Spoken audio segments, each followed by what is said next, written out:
Buenos días. Buenos días a nuestra San Marcos, aula 116, buenos días.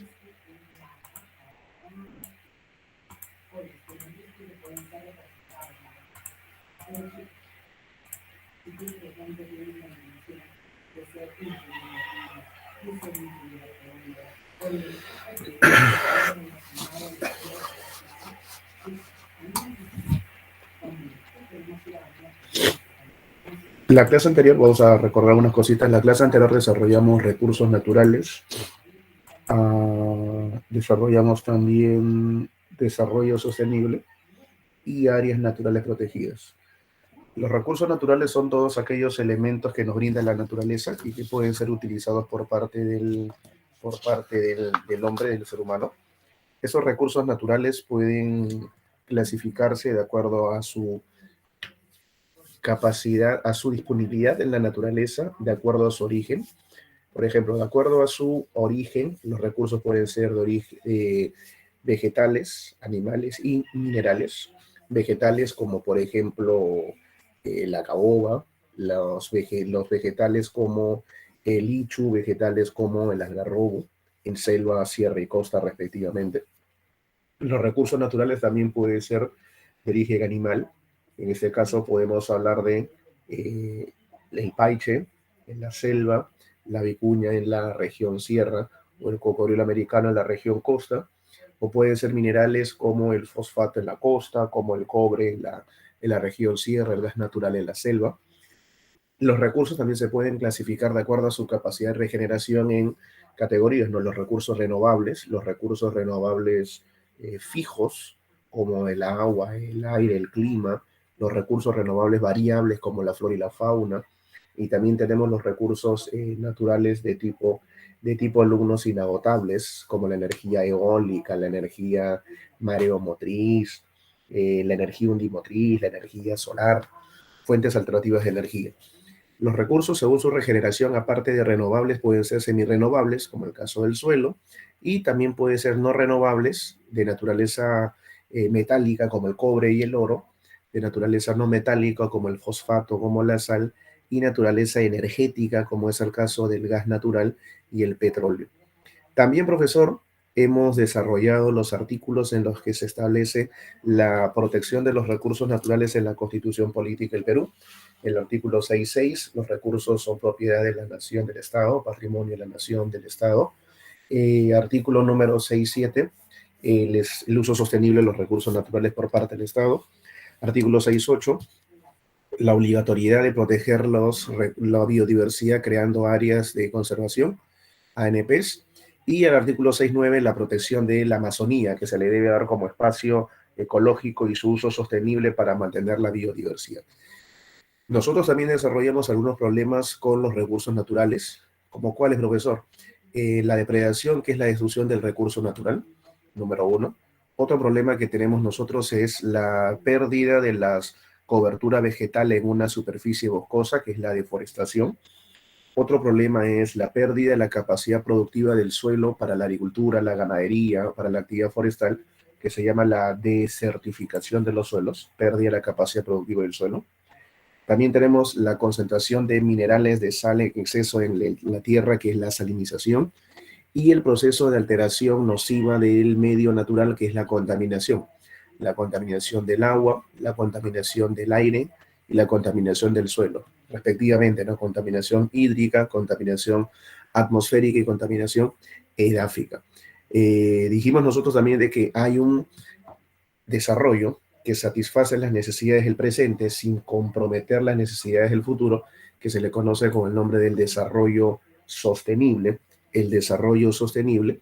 Y a esto, profesor, le agregamos 3 pilares en el desarrollo sostenible. El pilar ecológico, que es la conservación del ambiente. El pilar social, que es una equidad y una justa distribución de los beneficios del uso de los recursos naturales, y el pilar económico, que busca la redistribución y la de la riqueza, y a su vez una un correcto paso para la eliminación paulatinamente de la pobreza y la extrema pobreza, de la necesidad y la extrema necesidad dentro de nuestro planeta por parte de la población. Hablamos de algunas cumbres de la Tierra importantes en el enfoque del desarrollo sostenible. La cumbre de la Tierra de Estocolmo del año 72, la cumbre de la Tierra de Río de Janeiro, Brasil, en el año 1992, la cumbre de Johannesburgo en Sudáfrica en el 2002, la cumbre alumnos de Río de Janeiro del año 2012, Río más 20, y alumnos, la reunión de la ONU, de la Asamblea General, en septiembre del año 2015 para formular la Agenda 2030, que es un conjunto de 17 objetivos y 169 metas que se deberían cumplir en el año 2030, pero que lamentablemente por culpa de la pandemia no es muy difícil que se puedan lograr, principalmente objetivos como el fin de la pobreza, erradicar la hambruna, la salud y el bienestar, mejorar la calidad de la educación. Luego, profe, también trabajamos nosotros las áreas naturales protegidas, las ANPs. ¿Qué dijimos? Que las ANPs pueden ser de conservación nacional, a cargo del gobierno, en este caso central el Ministerio del Ambiente, de conservación regional, gestionados por los gobiernos regionales, supervisados por el Ministerio del Ambiente. Profe, ¿cómo sería un área de conservación nacional? ¿Un parque nacional? ¿Una reserva nacional? Las áreas de conservación regional serían, por ejemplo, gestionadas por los gobiernos regionales, como el área de conservación regional La Laguna de la Huacachina, que de 2014 está bajo el gobierno regional de Ica, o las áreas de conservación privadas que son gestionadas por particulares con licencias de un periodo de 10 años con opción a renovar, como el área de conservación privada Chaparrí. No olvidemos que las áreas de conservación nacional son las que más nos interesan. En las áreas de conservación nacional, ¿a quién podemos tener? Hay categorías, ¿no? Las áreas de uso indirecto, las áreas de uso directo y las áreas en estudio. Las áreas de uso indirecto son el Parque Nacional, el Santuario Nacional y el Santuario Histórico, ¿no? Santuarios nacionales, santuarios históricos y parques nacionales. Parques nacionales proteges a todo, ¿no? Toda la biodiversidad, como el Parque Nacional, por ejemplo, el Parque Nacional de Tingo María, que es el menos extenso del Perú en Huánuco, mientras que los santuarios nacionales son áreas donde se protege solamente a una especie amenazada de flora y fauna, como es el caso de Lagunas de Mejía, que es el santuario nacional arequipeño de menor extensión, o los santuarios históricos, donde se protege el escenario natural, donde ocurrieron gloriosos hechos del pasado, como el santuario histórico de la Pampa Ayacucho, la Pampa de la Quina, en Ayacucho, que es el de menor extensión. Luego tenemos las áreas de uso directo, donde se pueden aprovechar los recursos naturales de manera racional. A diferencia de los de uso indirecto, que son intangibles, los de uso directo pueden ser aprovechables, son tangibles. Y ahí tenemos ejemplos como las reservas nacionales, que son áreas donde se permite aprovechar la flora y la fauna en beneficio de todo el país, de interés nacional, como es la Reserva Nacional de la Chay, que es la más pequeña, que está en Lima. También tenemos alumnos los refugios de vida silvestre, que son áreas donde se necesita la intervención del hombre para proteger el ecosistema. Son 3 refugios de vida silvestre, como es el caso de alumnos de el refugio de vida silvestre Los Pantanos de Villa en Chorrillos, que es el menos extenso. También tenemos las reservas paisajísticas, que son espacios donde se protege la armoniosa relación entre el hombre y la naturaleza. Son 2 reservas paisajísticas, nada más, profesor. ¿Y a cuál podemos mencionar? La reserva paisajística Jóvenes Noryao y Oscochas entre Lima y Junín, que es la menos extensa. Luego tenemos alumnos también las reservas comunales, que son áreas donde se protege la flora y la fauna y se permite el uso del mismo en beneficio de las comunidades rurales vecinas, como la reserva comunal de Chayunay, que está en Amazonas, la menos extensa. También tenemos los bosques de protección, que son áreas en las que se protegen las tierras frágiles de las cuencas altas de los ríos contra el proceso de erosión y deforestación. El más pequeño es aledaño a la Boca Toma, Canal Nuevo Imperial, acá al sur de Lima, en el río Cañete. Los cotos de caza son lugares donde se permite la práctica regulada de la caza deportiva por parte del Estado peruano, y tenemos el coto de caza más pequeño que se llama Sunchubamba en el departamento de Cajamarca. Tenemos entonces, en las áreas de uso indirecto, tenemos 15 parques nacionales, 9 santuarios nacionales y 4 santuarios históricos, y en las áreas de uso directo hay 16 reservas nacionales, hay alumnos, 3 refugios de vida silvestre, 2 reservas paisajísticas, tenemos jóvenes también, 10 reservas comunales, 6 bosques de protección, 2 cotos de caza y en, en el tipo de estudio, áreas en estudio, tenemos a la categoría de las zonas reservadas, que son áreas que necesitan evaluación complementaria para definir su futura categoría, como los bosques de Zárate en Lima, el de menor extensión de las zonas reservadas en la carretera central. 9 zonas reservadas. Hay también alumnos, áreas que tienen el potencial para hacer espacios de, las zonas reservadas tienen el potencial para hacer futuros parques nacionales, futuros santuarios históricos. No te olvides que también existe un lugar creado por la ONU, por la UNESCO, por la Organización de las Naciones Unidas para la Educación, la Ciencia y la Cultura, que se le llaman las reservas de biosfera. Las reservas de biosfera. Hay más de 700 en el mundo, Perú tiene 6. La reserva de biosfera del Cerro Noroeste, Amotape, Manglares. La reserva de biosfera del Noroeste, Amotape, Manglares, entre Tumbes y Piura, creada en el año 1977. La reserva de biosfera del Manu, Cusco, Madre de Dios, creada también en 1977. La reserva de biosfera del Huascarán de Ancash, creada también en julio de 1977. Esas tres se crearon simultáneamente. Luego tenemos a la reserva de biosfera de Oxapampa, Xani, Cayanesha, que recién se creó en el año 2010, en agosto de 2010. Está en el departamento de Pasco. En el 2016 se creó la reserva de biosfera del Gran Pajatén, entre Amazonas, San Martín y La Libertad, en marzo del 2016. Y en octubre del año pasado se creó la reserva de biosfera Bosque de Neblina Selva Central, Bosque de Neblina Selva Central, que está en el departamento de Junín, ¿correcto? Jóvenes, vamos a ubicarnos en el Classroom, por favor, vamos a ubicarnos en el Classroom. Tenemos ahí un formulario para retroalimentar todo lo que hemos desarrollado en la clase anterior, que han sido 3 temas jóvenes, ¿sí? Vamos a ubicarnos, muchachos, en el Classroom. Vamos a ubicarnos en el Classroom de nuestra aula. Ahí está disponible un formulario. Entramos. Hay que estar en ritmo de competencia, en ejercicio permanente para ver cómo estamos avanzando. Es un acto diagnóstico que usted debe personalmente ver cómo estamos desarrollando, cómo estamos asimilando, cómo estamos gestionando la información y todos los contenidos que estamos explicando, asimilando semana tras semana. Ahí tenemos un formulario, muchachos, recursos naturales de desarrollo sostenible y áreas naturales protegidas.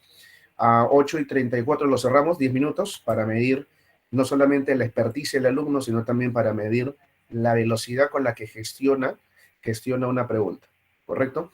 No más de 2 minutos por pregunta y pasamos a la siguiente, y después cerramos, mandamos las respuestas, tú eres el que vas a saber la nota, la calificación, y continuamos luego con la explicación. A trabajar, muchachos. 8:34, reitero, cerramos el formulario y seguimos con la explicación.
Vamos avanzando, muchachos. Nos quedan 5 minutos.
Listo. Ahora sí cerramos el formulario.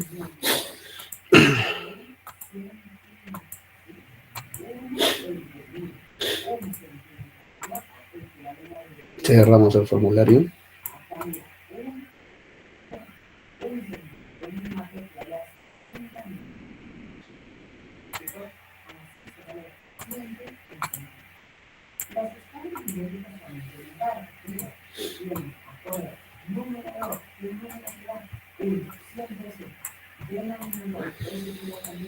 Listo.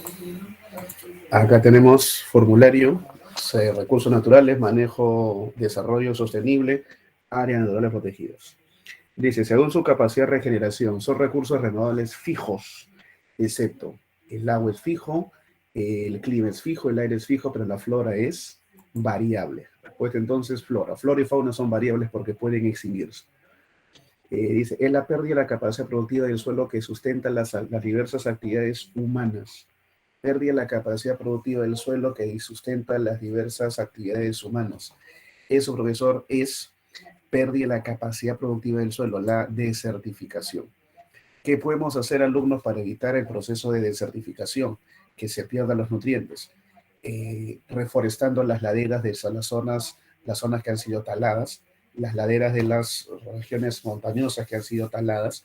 ¿Por qué razón, profe? Porque cuando uno reforesta, el vegetal, la raíz, afianza la tierra, afianza el terreno, y esa raíz le da consistencia al suelo, evitando que el proceso de agua de lluvia, viento, agua de ríos vaya a desgastar, vaya a erosionar y se lleven los nutrientes, agudizando más el proceso de desertificación de las tierras.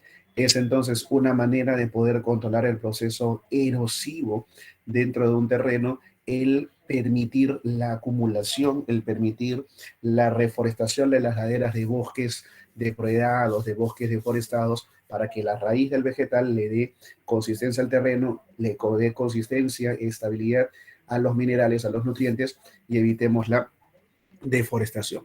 Otro proceso que podemos hacer también relacionado con la vegetación es, alumnos, colocar árboles, bosques, zonas arbóreas alrededor de los desiertos, para fin de que, por ejemplo, árboles como el algarrobo reduzcan y vayan a disminuir, vayan a menguar el proceso natural del movimiento de las arenas dentro de un desierto. Es algo así como una especie de muro, de barrera natural que evita el incremento de la superficie de las zonas desérticas.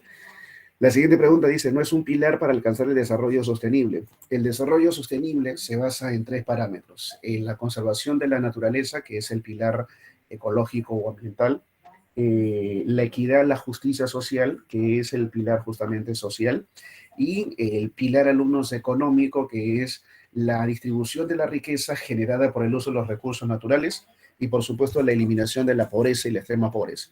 Lo que no tiene que ver es el pilar político, ¿no? No es un pilar del desarrollo sostenible, es economía, sociedad y ambiente.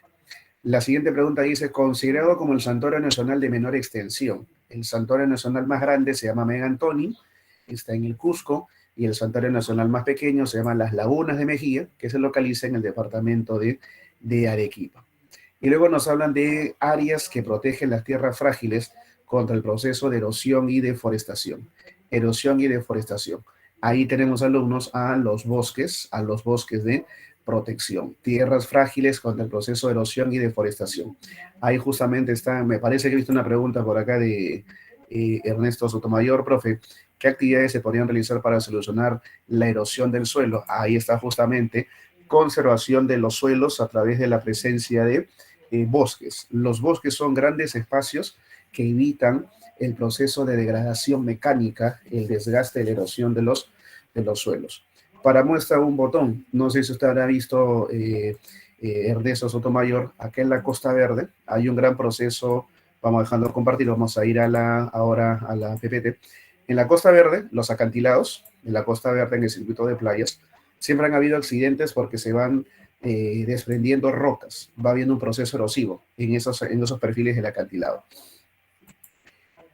¿Cómo se puede controlar esa erosión del acantilado? En algunos distritos han colocado mallas, geomallas, y en muchos de ellos, aparte de las geomallas, hay vegetación, o sea, han colocado plantas en pleno acantilado para que esas raíces de las plantas vayan como pernos, vayan a afianzar, vayan a darle consistencia, estabilidad al suelo, evitando de que vaya a desgastarse, que vaya a erosionarse. ¿Por qué razón hace eso el vegetal? Porque cuando tú no tienes ningún tipo de vegetación, el agua de la lluvia cae y el agua se filtra. Entonces, al filtrarse, se humedece la tierra, pierde consistencia el terreno, se forma barro y ahí empieza a venirse para abajo. Pero cuando hay vegetación, el vegetal, por su misma naturaleza que necesita agua, absorbe esa agua, evita de que el agua vaya a humedecer en demasía el terreno y que él vaya a generar que pierda la consistencia de la superficie y que se vaya a erosionar. Entonces, el vegetal cumple una función trascendental de evitar el proceso de desgaste, de erosión dentro de un perfil de los suelos. Por esa razón, es una manera inteligente y es una manera ambiental el proteger los suelos contra la erosión a través de cobertura vegetal. Aparte de la belleza paisajística, ¿no? Una cosa es ver los acantilados de la Costa Verde, pura roca, puro color gris, y otra cosa muy diferente, ver un acantilado con una presencia vegetal que realza la belleza del paisaje y en armonía con el mar, con el océano. ¿Correcto? A ver, vamos a la presentación de la diapositiva del día de hoy y vamos a ir desarrollando, repasando algunos contenidos más. Por acá estamos cargando el material. ¿Me ayuda, por favor? Jóvenes de semestral, ¿se puede ver ya la presentación de la diapositiva de la semana número 16 en su pantalla? Si no, para volver a cargar, ¿se ve, alumnos, o no se ve la semana número 16? Dice semestral San Marcos, Geografía Política del Perú. ¿Se ve o no se ve, alumnos, la presentación de la diapositiva? Muy bien. Entonces, profe, vamos a ver, vamos a recordar algunas cosas sobre los tres temas anteriores. Los tres temas anteriores. Según su capacidad de regeneración, tenemos una clasificación de recursos renovables, semirrenovables y no renovables, también llamados estratégicos. Y a la derecha tienes una caja para que puedas dar las respuestas correspondientes. ¿Sí? ¿Qué recursos renovables fijos tenemos? Cajón 1 y cajón 2. ¿Cuáles son los recursos renovables fijos que tiene nuestro planeta? Recursos renovables fijos que se mantienen constantes. A ver, su respuesta. Recursos renovables fijos, profesor. Recursos renovables fijos, alumno de semestral. Ahí tiene la respuesta. Tienes suelo, tienes cobre, tienes energía eólica, carbón, aire, petróleo, fosfato. Recursos renovables fijos. A ver, me dice Azucena, me dice Ernesto, energías renovables. Ahí no hay ninguna energía renovable. Ahí están las respuestas. Ahí no dice nada de energías renovables. Ahí está el cajón. Ya con respuesta ya. Uno es el aire, muy bien, Azucena, nos dice por acá, me dice, profe, el agua, ya, el agua, me dice la energía, y el suelo. Me dicen aire, me dicen agua. Correcto. Profe, ahí tenemos el agua, tenemos el aire, tenemos al clima, ¿no? Tenemos al clima. Y recursos renovables variables, de los que quedan. ¿Cuáles son recursos renovables variables que pueden disminuir su número e incluso podrían llegar a desaparecer, a extinguirse, si es que hay una depredación de los mismos? ¿Cuáles van a ser? Tenemos alumnos ahí a la flora, correcto, y a la fauna. Tenemos a la flora, tenemos a la fauna. ¿Y qué recursos serían inagotables, renovables, de las respuestas que quedan en el cajón? Inagotables, renovables, inagotables, serían las fuentes alternativas de energía. Por ejemplo, la eólica, la energía solar, ¿no? La energía eólica, la energía solar, la energía mareomotriz, que no la tenemos ahí, la energía geotérmica, la energía sísmica. ¿Listo? ¿Cuál es el único recurso semirrenovable que existe? Único recurso semirrenovable, formado por materia orgánica y materia inorgánica. Muy bien, Katy, correcto. La respuesta es el suelo. Es un recurso mixto, también lo llaman, ¿no? Materia inorgánica, minerales, y orgánica, microorganismos.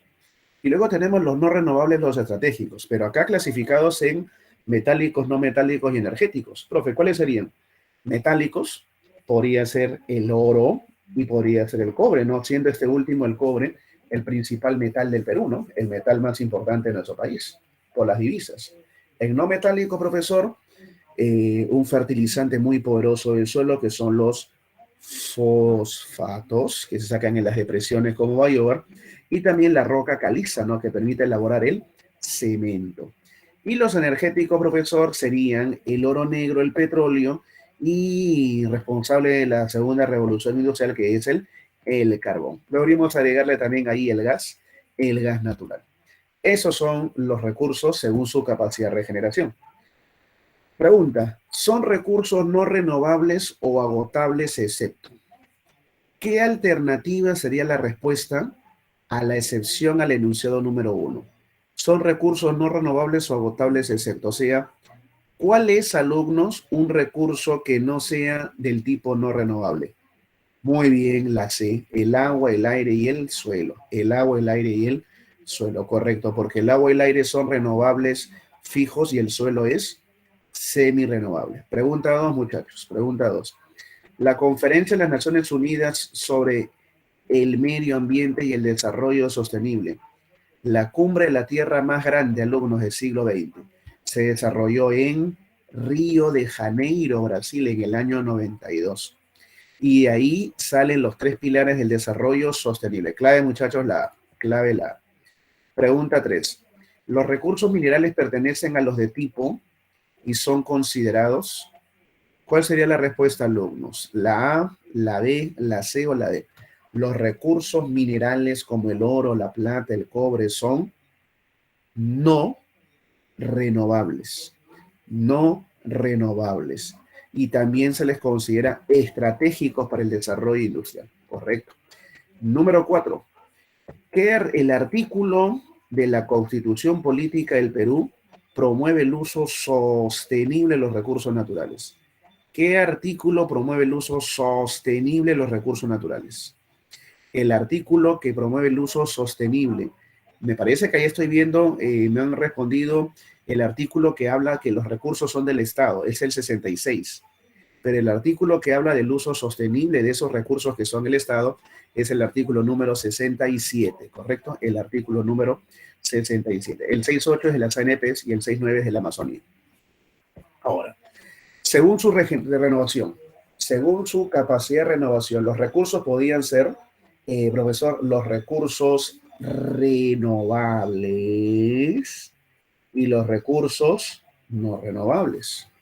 En los renovables, muchachos, ¿quiénes serían los animales, las plantas y los microorganismos? ¿Qué tipo de recursos renovables serían las plantas, los animales y los microorganismos?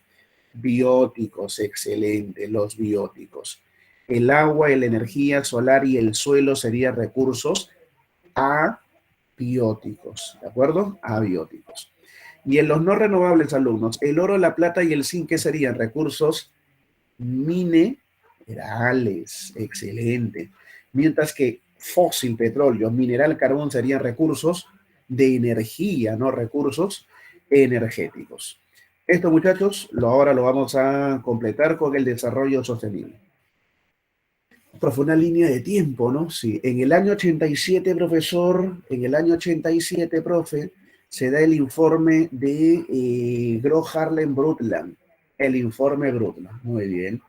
En el año, profesor, 92 se desarrolla la Cumbre de la Tierra de Río de Janeiro, Brasil.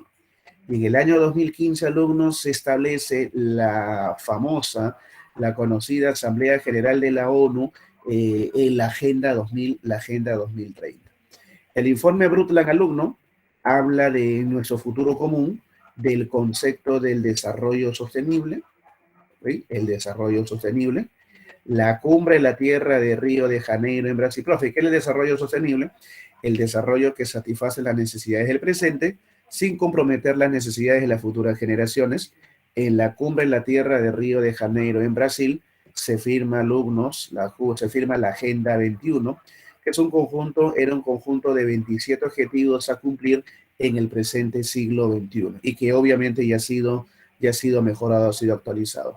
Y en la Asamblea General de la ONU de septiembre del año 2015 se firma el Tratado Transformar Nuestro Mundo en el cual se establece la Agenda 2030, un conjunto de 17 objetivos y 169 metas a cumplir en el año 2000, en el año 2030. Ya charlamos la semana anterior que la pandemia ha truncado esos sueños porque es muy difícil que, por ejemplo, el principal objetivo que era la eliminación de la pobreza pueda alumnos cumplirse, pueda siquiera acercarse en algo a su cumplimiento, ya que muchos países, un gran número, más de la mitad, calcula la ONU de los países, han llegado a retroceder 25 años en lo que habían avanzado en la lucha, en el combate contra la pobreza. Perú, profesor, ha llegado a niveles que tenía en el año 2009-2010 de pobreza en este 2020, ¿no? Ha retrocedido más de una década, ¿no? De un solo golpe, en un año y medio de pandemia, está desnudado no solamente las falencias en el Perú, sino en una gran parte de alumnos de los países. Profe, relacionar lo siguiente. Miren ustedes, ¿qué letra le ponemos, muchachos? Es la pérdida de la capacidad productiva del suelo por excesiva práctica agrícola. Excesiva práctica agrícola, profesor, sí. A, B, C, D o E. Desertificación, muy bien. Uso exagerado de abonos sintéticos, pesticidas, aguas residuales, relaves mineros y basura. ¿Qué genera alumnos? ¿La A, la B, la D o la E, jóvenes? Uso exagerado de abonos sintéticos, profesor. Contaminación del suelo. Muy bien, sus causas. Siguiente, es la explotación indebida y excesiva de los recursos naturales. Explotación excesiva e indebida de los recursos naturales es la depredación, depredación, porque estamos hablando de la destrucción de los recursos naturales por una sobreexplotación de los mismos. Siguiente, las aguas servidas o aguas negras, derrame de petróleo, eso es contaminación de las aguas, contaminación de las aguas. Y la última, profesor, que habla de la acción donde se retiran los árboles de una zona boscosa sin una debida replantación. Eso sí, alumnos, es cuando retiran los árboles, eso sí se llama deforestación. Hay que tener bastante cuidado. Profesor, pregunta. ¿Cómo se llaman las áreas que requieren la activa intervención del hombre para asegurar el mantenimiento de los hábitats de los ecosistemas? Eso, alumnos, es un concepto de zonas reservadas, santuarios históricos, parques nacionales, santuarios nacionales o refugios de vida silvestre. Áreas que requieren la activa intervención del hombre para poder asegurar la preservación, alumnos, del ecosistema de la región. ¿Cómo se llama, profesor, eso? A, B, C, D o E, alumnos.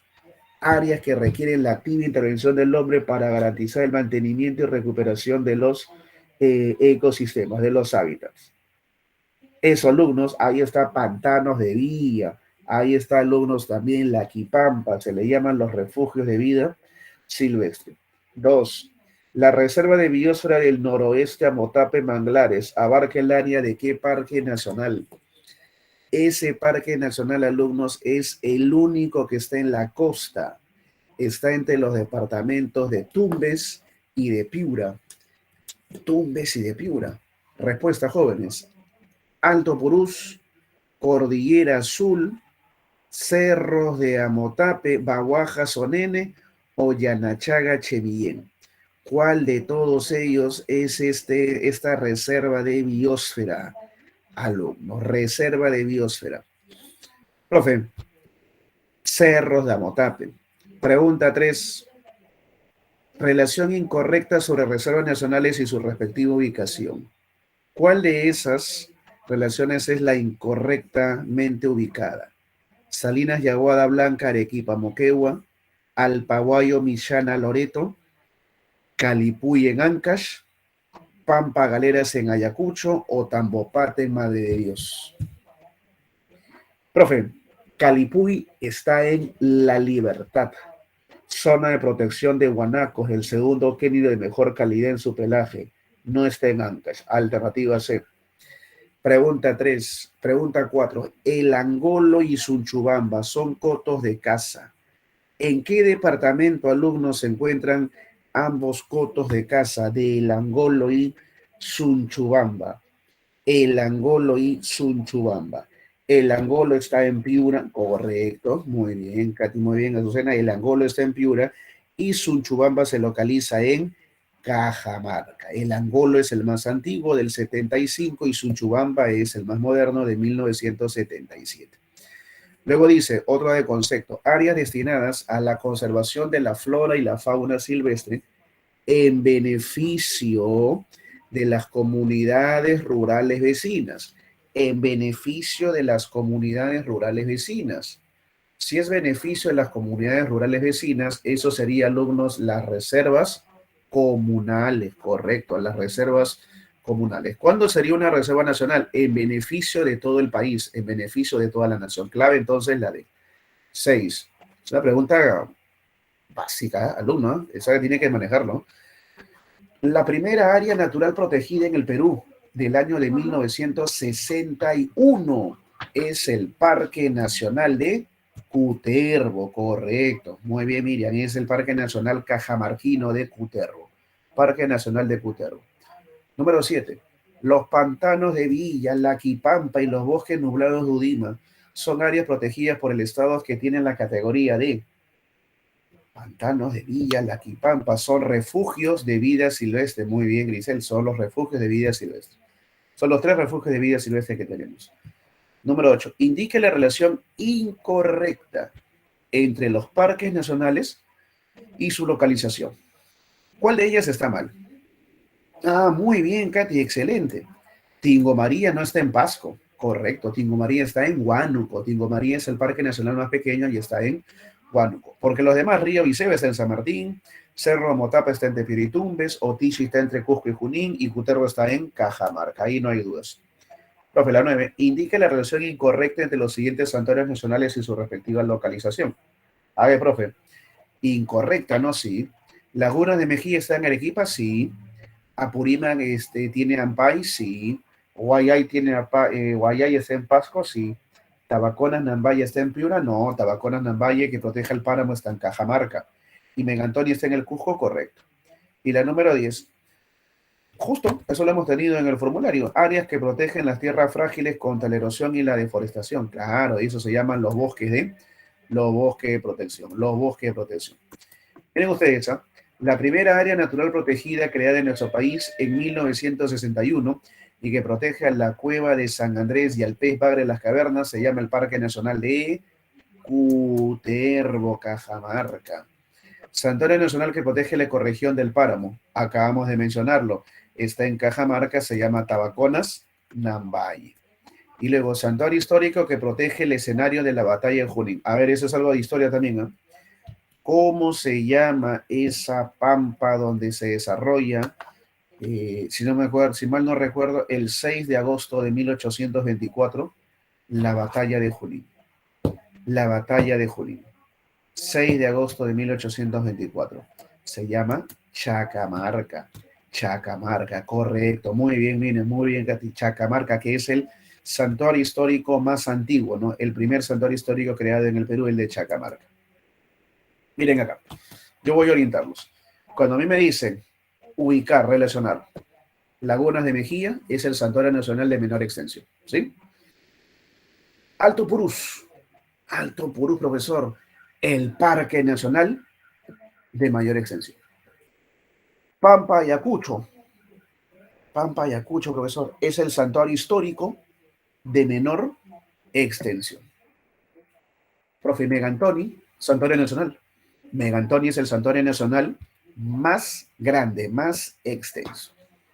Luego me hablan de, a ver, Tingo María. Tingo María es el parque nacional más pequeño, de menor extensión. Mientras que Yaguas es el último parque nacional creado en el 2018, el más reciente. ¿Correcto? Luego, profe, repetitivo, fácil, no me voy a olvidar. La primera NP creada en el Perú, en Cajamarca, Cutervo, Parque Nacional. El Santuario Nacional de Calipuy. Calipuy, profesor, lo he mencionado hace un rato. Calipuy es donde se protege el Santuario Nacional, la Reserva Nacional de Calipuy protege a los guanacos y el Santuario Nacional de Calipuy de la Libertad protege a la Puya Raimondi. Clave la A, muy bien, la Puya Raimondi, excelente. La siguiente, santuario histórico que protege el escenario de la batalla de Junín y es el más antiguo, ¿te acuerdas que es Chacamarca? Chacamarca. Chacamarca, excelente. Ay, profe, el Parque Nacional del Manu, miren el círculo negro. El Parque Nacional del Manu está entre Cusco y Madre de Dios. Cusco y Madre de Dios. Y es, alumnos, es la NP más famosa, el área natural más famosa y de mayor biodiversidad. Profe, ¿y esto? Lagunas de Mejía. Lagunas de Mejía, muchachos, es un ecosistema parecido a los pantanos de Villa y es, alumnos, un ecosistema de llegada de aves migratorias en Arequipa, el santuario nacional más pequeño, Lagunas de Mejía. Excelente, en Arequipa. Muy bien. ¿Verdadero o falso? Las ANPs de uso indirecto son aquellas que permiten el aprovechamiento de los recursos. No, profe. Las de uso indirecto son intangibles, no se pueden tocar, no se pueden aprovechar. Eso está mal, falso. Correcto, muy bien. ¿Existen 15 parques nacionales, 9 santuarios nacionales y 4 santuarios históricos? Sí, profe. Ahí están las 28 NPs de uso indirecto intangible. Sí, correcto. La 3. El Parque Nacional del Huascarán se encuentra ubicado en el departamento. Por favor, Robinson, el Huascarán es la montaña más alta del Perú y tiene la Cordillera Blanca en el departamento de Ancash. Eso sí es verdadero, pues eso sí es verdadero. Y la siguiente dice, el Santuario Nacional de Tabaconas Nambaye protege la ecorregión del desierto del Pacífico. Profe, ¿no era el páramo? Claro, entonces está mal, pues eso está mal, es el páramo. Es el páramo, es zona andina, no zona andina. Relacionar correctamente. Vamos a ver cómo nos van. Relacionar estos recuadros. El Santuario Nacional de Menor Extensión, el Santuario Nacional de Menor Extensión, alumnos, es Santuario Nacional de Lagunas de Mejía. El santuario histórico de mayor extensión es Machu Picchu en el Cusco. El Parque Nacional de mayor extensión es Alto Purús, Ucayali, Madre de Dios. Y el santuario histórico más chiquito, la Pampa de Ayacucho, la Pampa de Laqui. ¿Correcto? Profe, a ver, áreas de uso indirecto, excepto áreas de uso indirecto, profesor. Santuario histórico, sí. Parque Nacional, sí. Reserva Nacional, no. Santuario Nacional, sí. Las reservas son directos, son de uso directo. Te piden la sección, respuesta a las reservas nacionales. En el siguiente mapa, ¿qué parque nacional? Profe, está más difícil eso. Ese parque nacional, alumnos, es de los últimos creados en el Perú. En la cuenca del río Yavarí se llama la Sierra del Divisor. Sierra del Divisor, entre Loreto y Ucayali, frontera con Brasil. Loreto y Ucayali, frontera con Brasil. Sierra del Divisor. Acá, profesor, tenemos un recuadro. Observa, mira. Tienes ANPs de uso indirecto, letra A. ANPs de uso directo, letra B. Y áreas en estudio. Si me dicen Parque Nacional, es de uso indirecto, le pongo la A. Reserva Paisajística es de uso directo, le pongo la B. Reserva Nacional es de uso directo, le pongo la B. Refugio de vida silvestre es de uso directo, le pongo la B. Santuario Nacional es de uso indirecto, le pongo la A. Santuario histórico, bosque de protección es de uso directo, le pongo la B. Santuario histórico de uso indirecto, le pongo la A. Y la zona reservada es un área en estudio, le ponemos la letra C.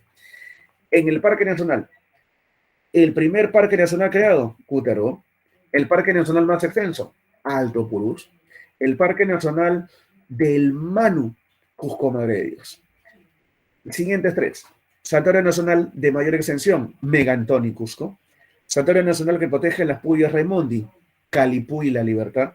Santuario nacional de Taraconas Nambaye protege la ecorregión del Páramo. Luego tienen tres de refugios, reservas nacionales. El de mayor extensión, profesor, el de mayor extensión, Dorsal de Nazca, el NP más grande del Perú. Reserva Nacional en Lima, que protege las lomas, La Chay. Reserva Nacional que protege las poblaciones de vicuñas en Ayacucho, Pampa, Galeras, Bárbara de Aquile. Y luego tenemos los refugios de vida silvestre. El que está ubicado en Lambayeque, Laquipampa, protección de la pavali blanca. Y el que está ubicado en Lima, los pantanos de Villa. ¿Correcto? Los pantanos de Villa. El Cernán, profesor. A ver, muchachos, esto no puede fallar. ¿A qué ministerio pertenece el Cernán? A, B, C o D. ¿A qué ministerio le pertenece el Servicio Nacional de Áreas Naturales Protegidas? Su respuesta, alumnos. Acá tenemos más de 50 y tantas personas y están acá solamente viendo, no sé si van a postular o no. ¿Cuál es, alumnos, el ministerio al cual pertenece el CERNAM? Esperamos su respuesta para avanzar. ¿Cuál es el ministerio al cual pertenece el CERNAM, jóvenes?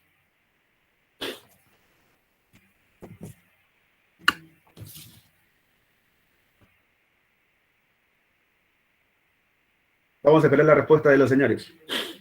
Si no, no avanzamos. Esperaremos hasta que dejen de hacer lo que están haciendo el resto. Tenemos 3 nada más. Y acá hay más de 50 y tantos. Yo asumo que son semestral, ¿no? Que están estudiando, ¿no? Que en algún momento van a postular, ¿no? Porque si vamos a estar solamente esperando que le den las claves, no sé cuál es el objetivo que vas a ingresar, ¿no? Así que ahorita tengo 1, 2, 3, 4, 5, 6. Esperamos el resto.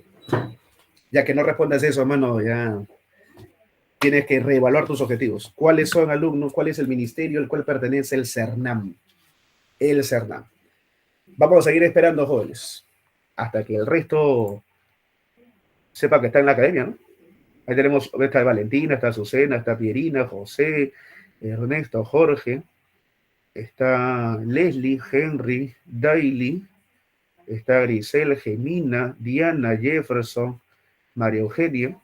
Tengo menos de 20, acá hay como 50 y tantos. Vamos a ver, esperaremos hasta que hagan sinapsis neuronal y respondan. No creo que esté difícil, ¿no? Profe, la respuesta es el Ministerio del Ambiente, la del Ministerio del Ambiente. Pregunta número 2. ¿Las áreas naturales protegidas por el Estado son cuántas? Profe, creo que eso usted lo había corregido. Claro, la semana pasada señalamos que ya son ahora 76. Son 76. Correcto. ¿Cómo se llama el ANP de carácter intangible? O sea, que no lo puedes tocar y protege solamente a una especie, a una comunidad de flora o fauna.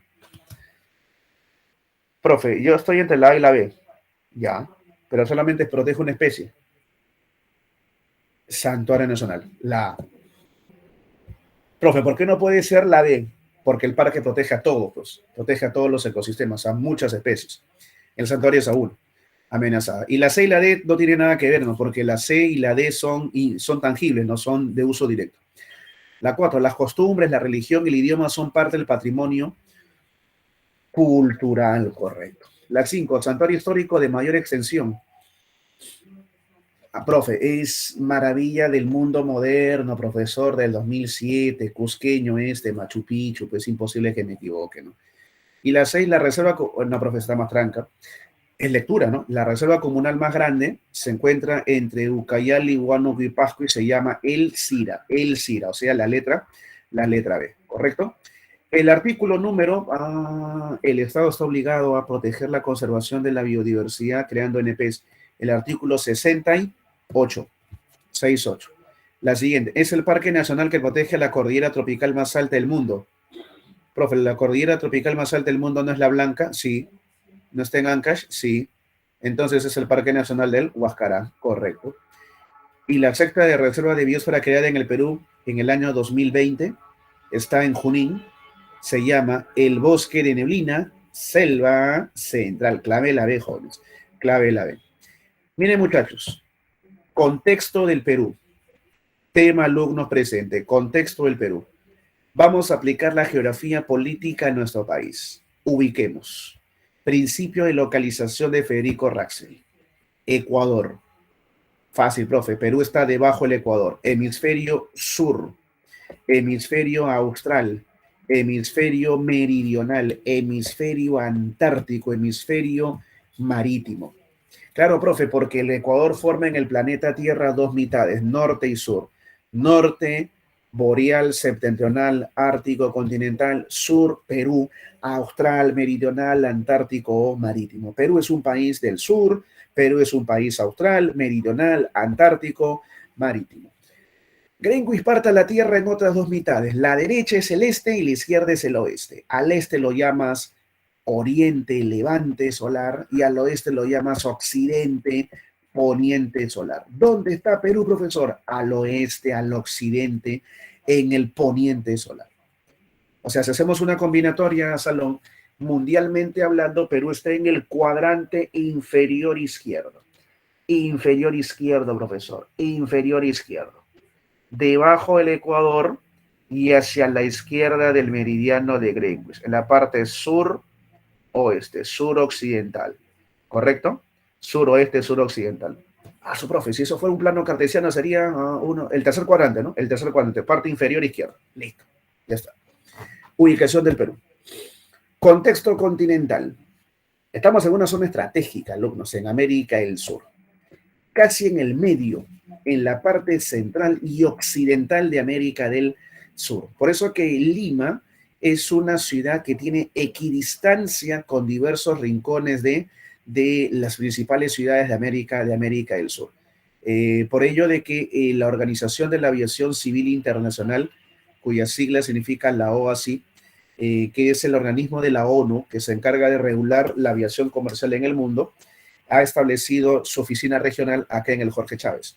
¿Por qué razón? Porque desde Lima tenemos una proporcional separación a los diversos rincones de América del Sur, por la ubicación central y occidental del Perú. Y la ubicación térmica, ¿no? En el mundo.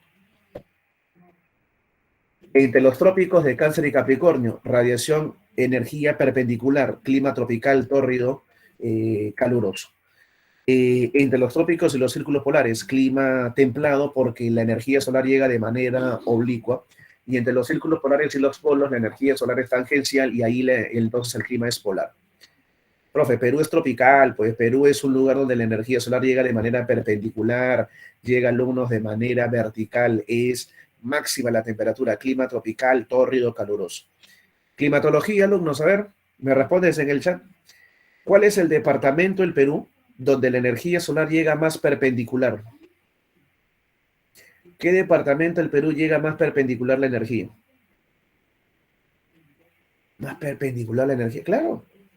¿En qué departamento del Perú está la mayor verticalidad de los rayos solares?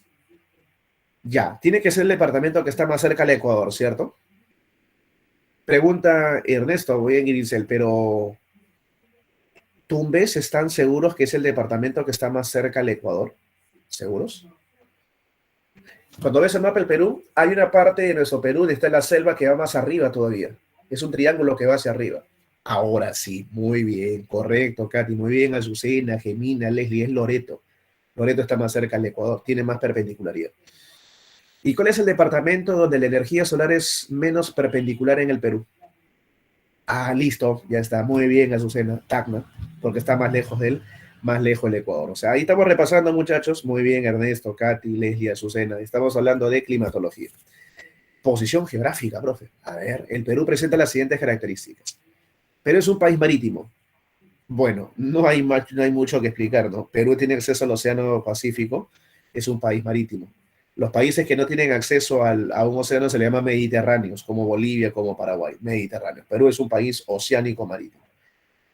Profe, acá sí, profe, quiero que por favor aclare. ¿Cómo que bioceánico? Profe, está bien que seamos peruanos, todo lo demás, ¿no? Pero tampoco exageremos, ¿no? ¿Dónde está el otro océano? El Atlántico. Profe, pero el Perú no tiene costas en el Atlántico. No, pero tenemos el origen del río Amazonas. Y ese origen del río Amazonas, esas aguas, van a recorrer el Brasil y terminan en el Océano Atlántico. Y por esa razón hay reconocido una libre navegación del Perú a través del río Amazonas para salir al Océano Atlántico.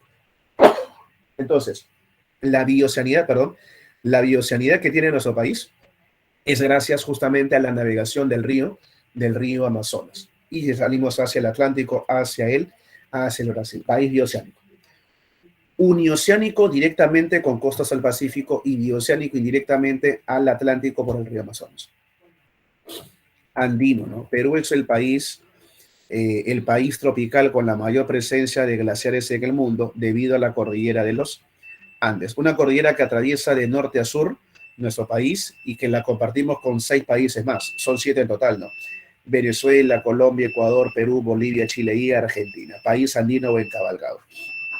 Somos un país amazónico porque acá en nuestro territorio nace el río más largo, ancho, profundo, caudaloso, de arrastre biodiversidad con afluentes y cuenca fluvial más extensa del mundo, el río Amazonas. Somos un país antártico, profe, país amazónico, y eso está en la Constitución Política, en el artículo 69. País antártico, profe, sí. Tú sabes, alumno por educación cívica, que la Constitución Política tiene 6 títulos, tiene 26 capítulos, 206 artículos, 16 disposiciones transitorias y una declaratoria final. La declaratoria final, alumnos de la Constitución Política del Perú, señala que el Perú es un país con presencia en el continente blanco, con presencia en el continente de la paz, con presencia en la Antártida, gracias a la proyección de nuestras costas hacia justamente esas tierras. Por ello que el Perú tiene una base científica, profesor, sí. La base científica peruana en la Antártida. Perú entró al Tratado Antártico en el año 81 y desde 1988 tenemos una base científica. Esa, profesor, base científica, alumnos, se llama, muchachos, Machu Picchu. Y la base científica, profesor, Machu Picchu, se ubica, se sitúa, se localiza en la isla Rey Jorge. ¿Correcto? La isla Rey Jorge. Y somos un país continental. Profe, ¿por qué continental? Porque la mayor superficie del territorio peruano está en la masa continental sudamericana. Profesor, pero todos los países son continentales. No, profe, todos los países son continentales, profe. Colombia, Ecuador, Brasil, Bolivia, Chile, Argentina, Uruguay, Paraguay, Venezuela, Guyana, Surinam. Claro, son continentales. Pero Cuba es insular, es isla. Tiene razón, profe. Jamaica es insular, isla. Ah, República Dominicana es isla, Haití es isla, en América. Bahamas es isla en América. Si te vas a Europa, Reino Unido es insular, es decir, son dos islas. Irlanda es insular, Islandia es insular. Si nos vamos al África, Madagascar es insular, Seychelles es insular, son islas. Si me voy a Asia, Taiwán es insular, Indonesia es el país insular, el país isla más grande del mundo. Japón son 3.000 islas insular, Filipinas son 5.000 islas insular. En Oceanía, por ejemplo, Nueva Zelanda es insular, Papúa Nueva Guinea es insular, son islas. O sea, hay países insulares y hay países continentales. Profe, ¿pero acaso el Perú no tiene islas? Yo no he dicho que no tengamos islas, pero el volumen en la superficie de islas es mínimo. El Perú tiene 1.285.215,6 kilómetros cuadrados de área y de esa superficie solo 139 kilómetros cuadrados son islas, o sea, es mínima la presencia de islas, alumnos, en comparación a toda la superficie del Perú. El artículo 54 de la Constitución Política del Perú del año 93 señala la soberanía del territorio peruano en el suelo, que es lo que pisamos, y en el subsuelo, que sería el espacio continental, el cual comprende también a las islas del mar peruano y el lago Titicaca. También está el espacio marítimo, que comprende el área adyacente a nuestras costas hasta las 200 millas océano adentro, también conocido como el Mar de Grau, y el espacio aéreo, alumnos, que comprende la atmósfera, la parte de la atmósfera que se encuentra sobre el mar peruano y sobre el territorio continental hasta los 18.000 metros o 18 kilómetros o 60.000 pies, que vendría a ser el límite superior de nuestra capa atmosférica llamada la tropopausa. La troposfera es nuestra capa y la parte superior se llama tropopausa. Entonces el espacio aéreo comprende hasta las 200, hasta las, en este caso, hasta sobre las 200 millas náuticas y sobre el territorio continental peruano hasta 18 kilómetros de altitud. A ese espacio aéreo también lo llamas, así como el espacio marítimo, lo llamamos el Mar de Grau en honor al héroe de la Guerra del Pacífico, don Miguel Grau Seminario. El espacio aéreo, héroe de la Guerra del 42 con el Ecuador, es El cielo de José Abelardo Quiñones González, o el cielo de Quiñones, héroe de la Fuerza Aérea del Perú. La extensión del Perú, 1.285.215,6 kilómetros cuadrados, a los cuales le sumamos 626.240 kilómetros cuadrados, lo cual nos da un total de 1.911.455,6 kilómetros cuadrados de territorio, a los cuales se le tiene que adicionar los 50.243 kilómetros cuadrados de área, que fue lo que obtuvimos como resultado del fallo de la Corte Internacional de Justicia de La Haya, el 27 de enero del año 2014, en el juicio que tuvimos por los triángulos marítimos con el vecino del sur, con Chile. Entre el 2008 y el 2014 tuvimos un juicio con Chile. Debido a su extensión, el Perú ostenta los siguientes récords. Es el 19º país más grande del mundo. 19º lugar de 195 países en total de la Tierra, siendo el número 1 el más grande Rusia y el número 195 el más pequeño, el Vaticano, la Santa Sede. Ocupamos el 6º lugar en tamaño en América. 6º en América, de 35 países. De 35 países ocupamos el 6º lugar. Profesor, una pregunta. ¿Cuál es el más grande de todos? En América, Canadá, pues, el país más grande de América, y es el segundo más grande del mundo después de Rusia. Y en América, ¿cuál es el más pequeño? San Cristóbal y Nieves, un país de menos de 200 kilómetros cuadrados de área en América Central. Imagínate que es menos de la mitad de todo Caraballo, que es el distrito más grande acá en nuestra ciudad. En América Latina, ocupamos el 4º lugar de 33 países. Profe, América Latina no es lo mismo que América, no. América son todos los países de América. Los 3 de Norteamérica, los 20 de Centroamérica y los 12 de Sudamérica. 35 países. Y Latinoamérica son los países tercermundistas de América. O sea, sacas a Estados Unidos y Canadá y formas Latinoamérica. Sin Canadá y Estados Unidos formas Latinoamérica. ¿Correcto? Sin Canadá y Estados Unidos.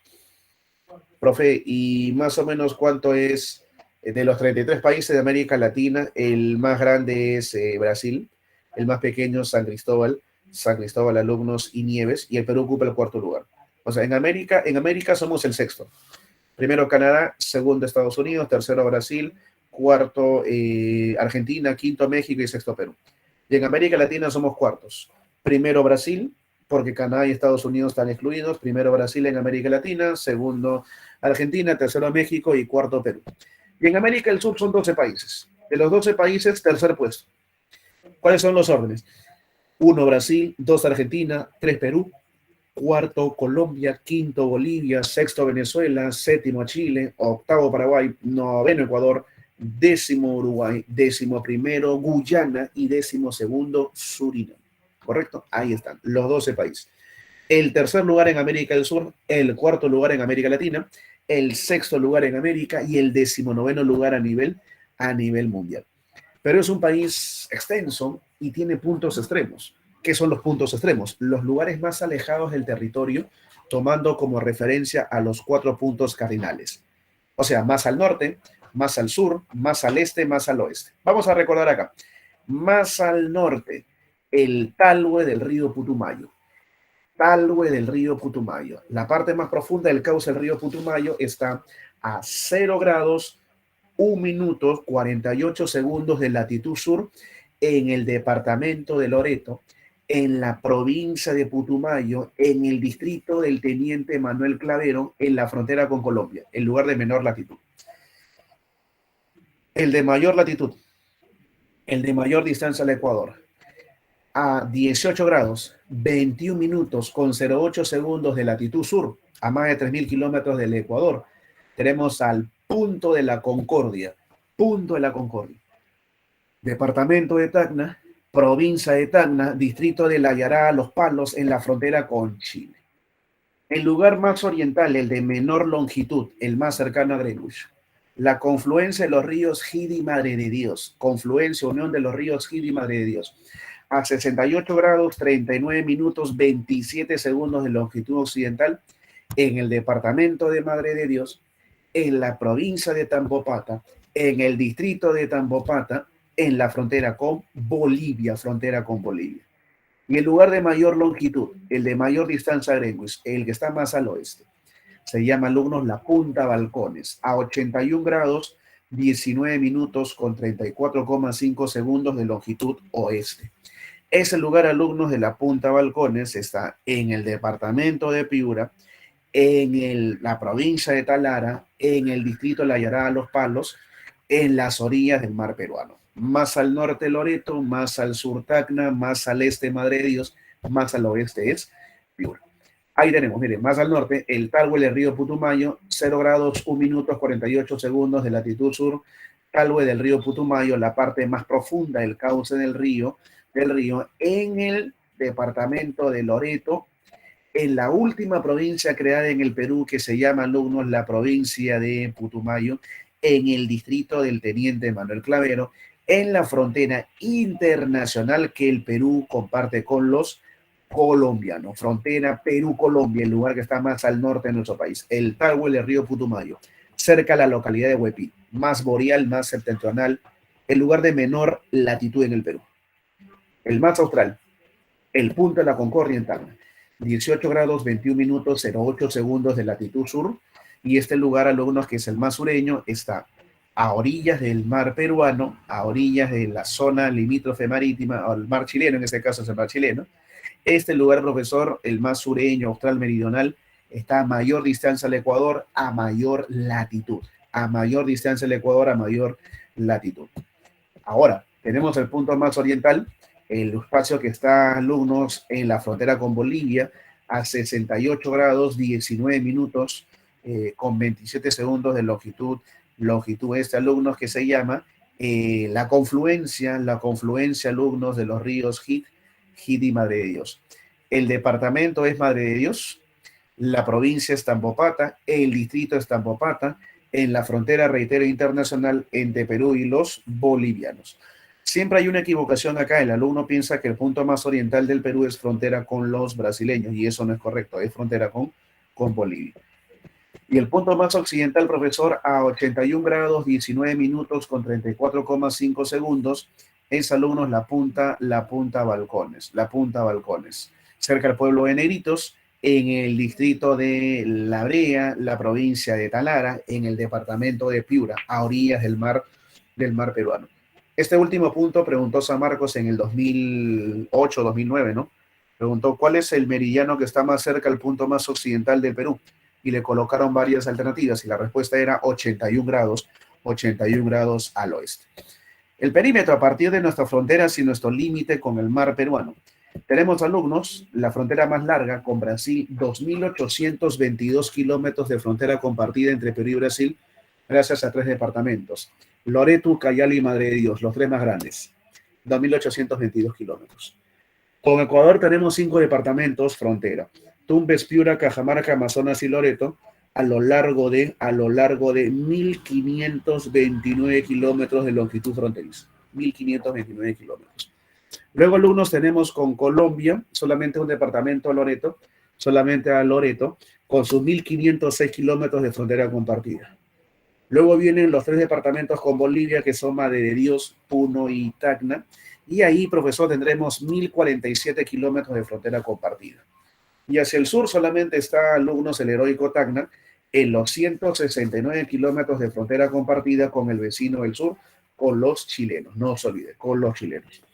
Profe, y hacia el oeste, profe, el perímetro continental, 7.073 kilómetros. Y ahora vienen los 3.080 kilómetros. Los 3.080 kilómetros, alumnos, del litoral. Observa, el litoral, 3.080 kilómetros que abarcan 10 departamentos. Tumbes, Piura, Lambayeque, La Libertad, Ancash, Lima, Ica, Arequipa, Moquegua y Tacna. O sea, 10 departamentos en la costa. Todo el perímetro del Perú abarca 16 departamentos. O sea, 16 departamentos sirven de perímetro del Perú, contornos, mientras que 8 son departamentos interiores. 3.080 más los 7.073 nos da un perímetro de 10.153 kilómetros. El perímetro total de nuestro país, 10.143 kilómetros. 7.073 de fronteras internacionales y 3.080 de aguas con acceso al Océano Pacífico. Profe, esto de las fronteras. Profe, ¿qué tipo de fronteras hay? La frontera es una separación física entre 2 países y que se puede establecer de manera natural gracias a la existencia de cordilleras de ríos, de lagos, que son accidentes geográficos y que permiten dar una referencia de la separación territorial de una frontera. Pero cuando no tenemos cordilleras, cuando no tenemos ríos, cuando no tenemos lagos, cuando tenemos de repente una llanura o cuando tenemos un desierto, el desierto no me ayuda a referenciar qué parte de esa frontera es de un país y qué parte es la del vecino. El desierto no permite establecer una separación física visible de los terrenos. Entonces, cuando existe esa situación, el hombre lo que hace es colocar piedras, colocar hitos, que son fronteras artificiales, en las que el hombre tiene que intervenir para poder delimitar adecuadamente los límites. Profesor, ¿y cómo es eso del establecimiento? Por eso es el hito número 1 en la Concordia. Sí, con Chile tenemos un total de 80 piedras, los llamados 80 hitos. ¿Y cómo se establece una frontera? Hay dos acciones, muchachos, delimitación y demarcación. Seguramente en Historia del Perú habrá usted escuchado el problema que tuvimos con el Ecuador, que ha sido el país con el que más conflictos armados hemos tenido, y porque el problema con Ecuador solamente faltaba demarcar 78 kilómetros en la cordillera del Cóndor. ¿Cuál es la diferencia? La delimitación es el acuerdo político. Es cuando los presidentes y los cancilleres y los representantes de los países firman el tratado para establecer las fronteras entre dos países. Eso es delimitación. Es la acción diplomática del acuerdo entre ambos países para fijar sus fronteras. ¿Y qué es la demarcación? Después de que firmas el tratado, ahí ya vienen los técnicos y establecen. Ya. La cordillera es esa cordillera, por ejemplo, la cordillera del Cóndor es frontera Perú-Ecuador, ¿sí? ¿Qué vamos a hacer? Ya, hay que separar equitativamente, proporcionalmente, esa frontera de cordillera. Y ahí ya vienen los técnicos, los ingenieros, y empiezan a medir los espacios para colocar las separaciones, para demarcar el territorio. O sea, la demarcación es la fijación ya en el terreno, ya en la práctica, ya en la cancha, es la aplicación de la delimitación, que es el acuerdo político. Tú no puedes demarcar si es que previamente no es delimitado. O sea, primero es la delimitación, la firma el tratado para luego aplicar la demarcación. Ese fue el problema con el Ecuador. Con el Ecuador firmamos un tratado llamado el Protocolo de Paz, Amistad y Límites de Río de Janeiro de 1942. Y se empezó a demarcar la frontera. Pero después los ecuatorianos argumentaron de que las autoridades ecuatorianas en la firma del Tratado del 42 habían vendido el Perú y por lo tanto ese tratado era inválido y detuvo la demarcación de 78 kilómetros de la frontera Perú-Ecuador. Y por esa razón tuvimos varios enfrentamientos con el Ecuador.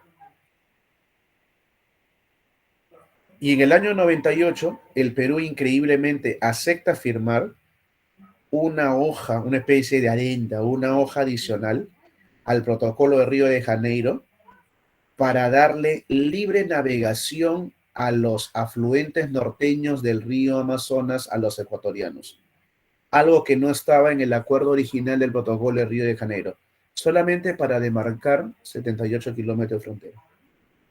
Eso el Perú no debió haber aceptado, porque si ya estaba delimitada la frontera, ya estaba el acuerdo final, lo único que tenía que hacer era ponerse de acuerdo para demarcar la frontera en base a la delimitación hecha en el año 42.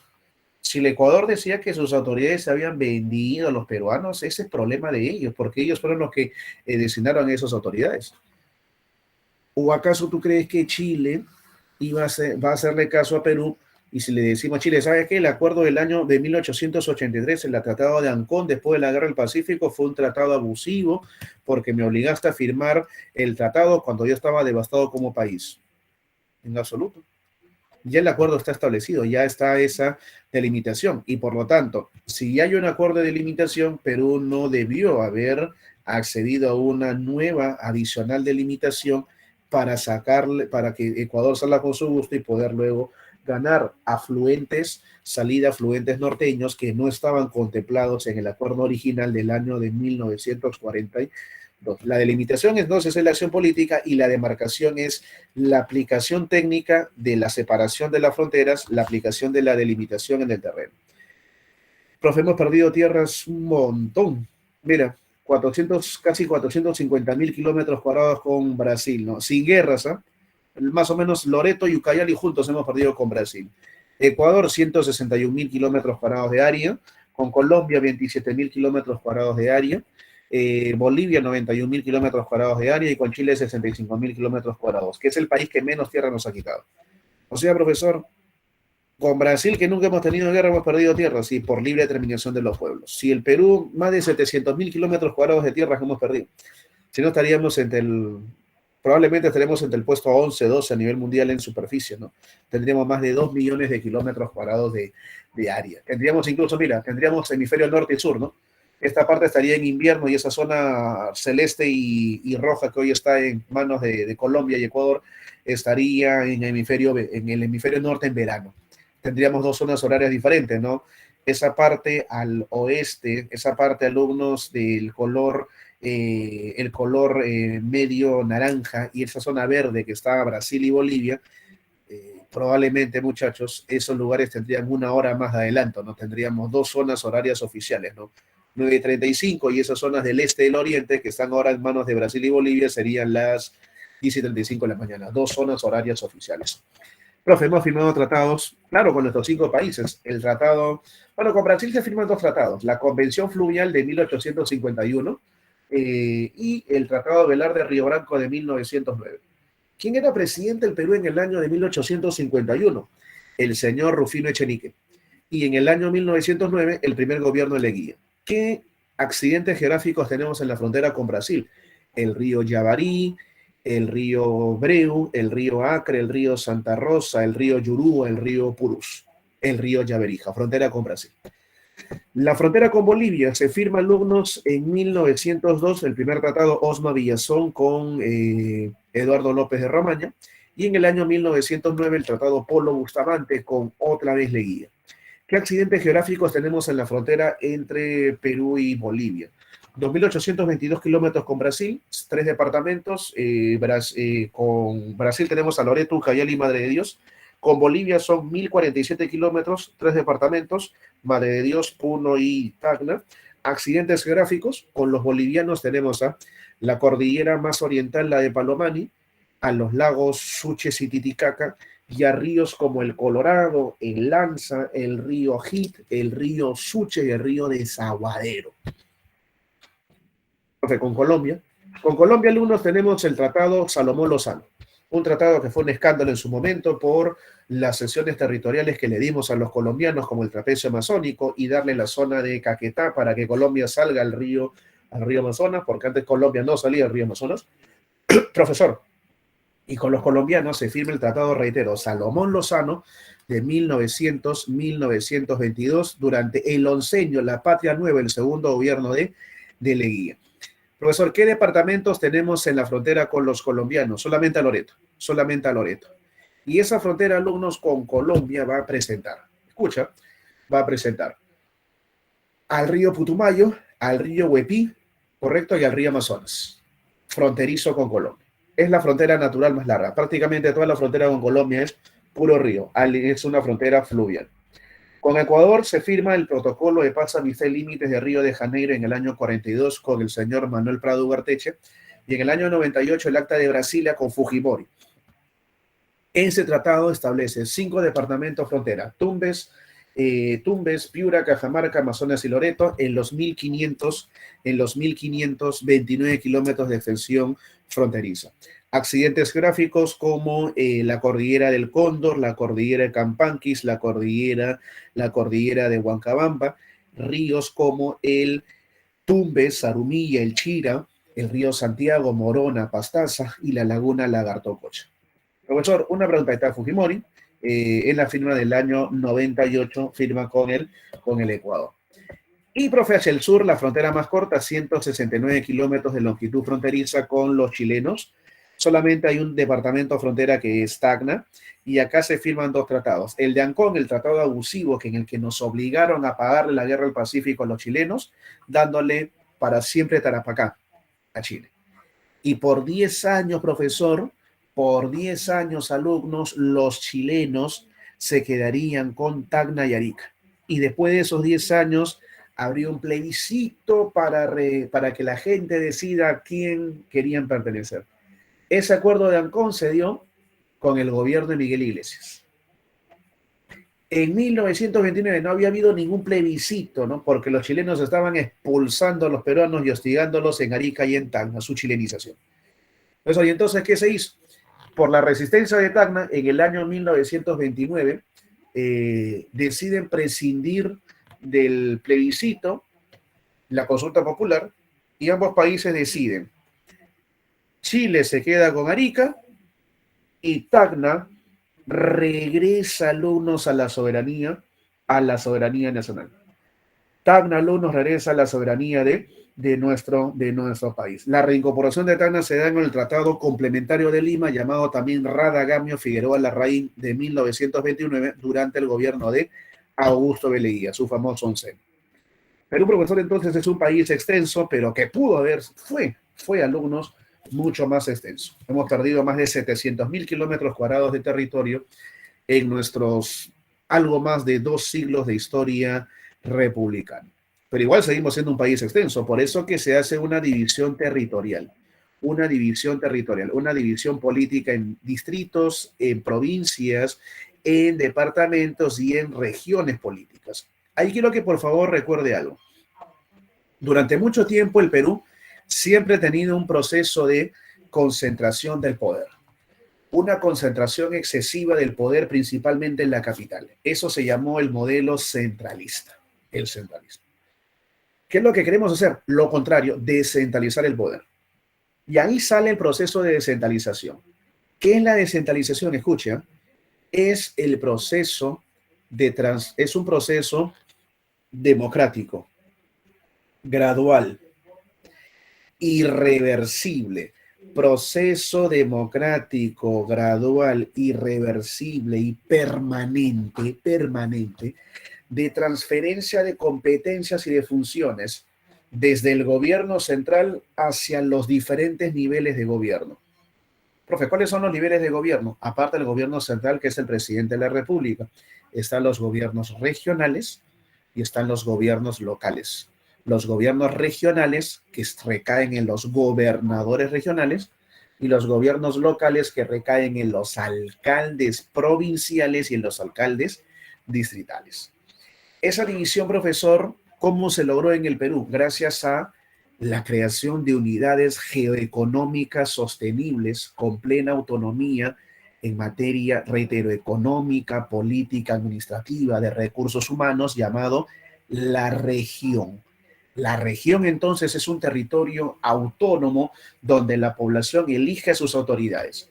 Y como el modelo que se utilizó en el Perú es el modelo francés de las regiones para lograr la descentralización, por eso que a esa acción política de crear regiones para lograr la descentralización de nuestro país, que es finalmente lo que se quiere, desconcentrar el poder de Lima, a ese modelo político se le llama la regionalización, la regionalización. Propuestas que han habido como la de Mariátegui y la Mauta en 1928, de Víctor Andrés Belaúnde en 1931, Mariátegui en 1928, o sea, en la primera mitad del siglo XX, y Emilio Romero Choi en el año también de 1932. Profesor, o sea que la regionalización es el modelo aplicado políticamente hablando para lograr el objetivo principal, que es la desconcentración del país, llamada la descentralización. Así es. Ahora, observe, proyectos como el de Edgardo Mercado Jarrín, el padre de la geopolítica peruana, que hablaba de núcleos de cohesión, alumnos en nuestra patria. O sea, una división transversal. Al igual que el gran Javier Pulgar Vidal, la división transversal en base a sus 8 regiones naturales, La división transversal de oeste a este o viceversa, de Javier Pulgar Vidal. Ahora, observen, ¿no?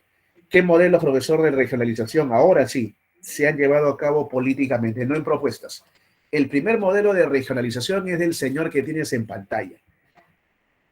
Profesor Alan García, primer gobierno de Alan García. A Alan se le ocurrió esto. Hay que juntar departamentos para crear regiones, macroregiones. El tipo juntó Puno con Ayacucho, Puno, Moquegua y Tacna, y fundó la región José Carlos Mariátegui. Juntó Ica con Ayacucho, Huancavelica, la región Los Libertadores Huari. Juntó Junín, Pasco y Huánuco con la región Andrés Avelino Cáceres. juntó Lambayeque, Cajamarca y Amazonas, la región nororiental del Marañón. Y así fue juntando departamentos. Algunos se quedaron individuales solos y otros fueron agrupados. Fue un fracaso total, ¿no? Porque fue en el año 88 y en el 89 ya se estaban peleando los departamentos, no querían estar juntos, no había una buena armonía en la comunicación, había mucho protagonismo de cada departamento por querer ser el centro de la región.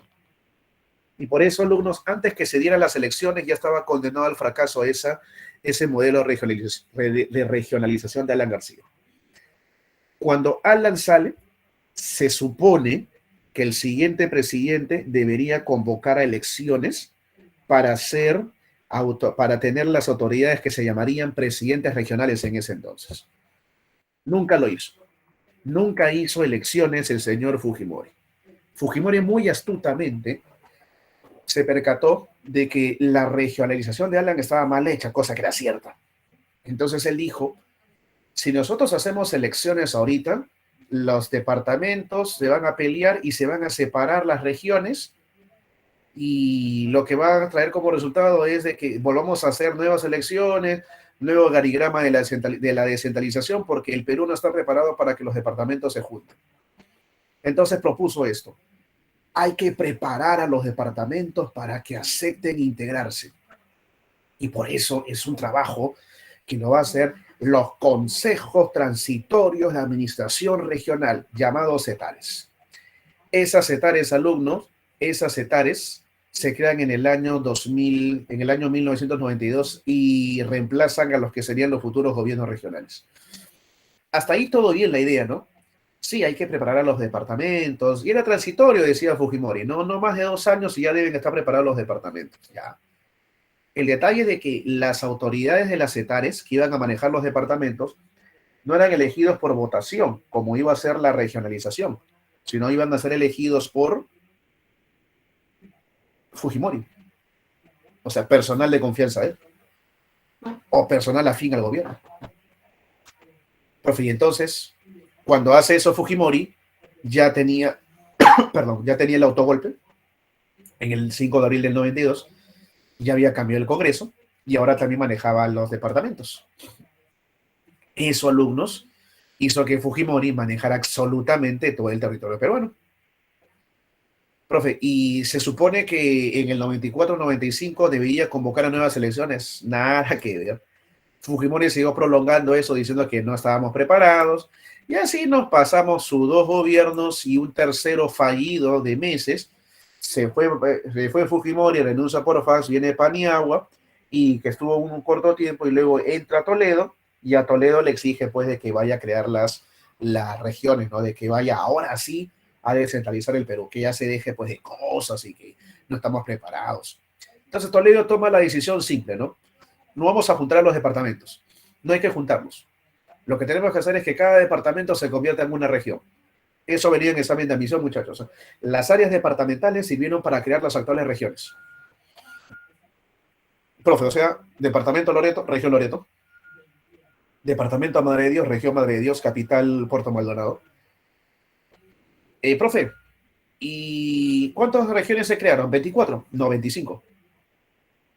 Profe, ¿pero por qué 25 si son 24 departamentos? Porque el Callao también se convirtió en región política. Entonces formamos 25 regiones políticas. El departamento más grande es Loreto y el más pequeño es Tumbes. Y cuando hablamos de región política, la más grande es Loreto, pero la más pequeña es alumnos, el Callao. 25 regiones políticas. Y la capital del departamento será la capital de la región política.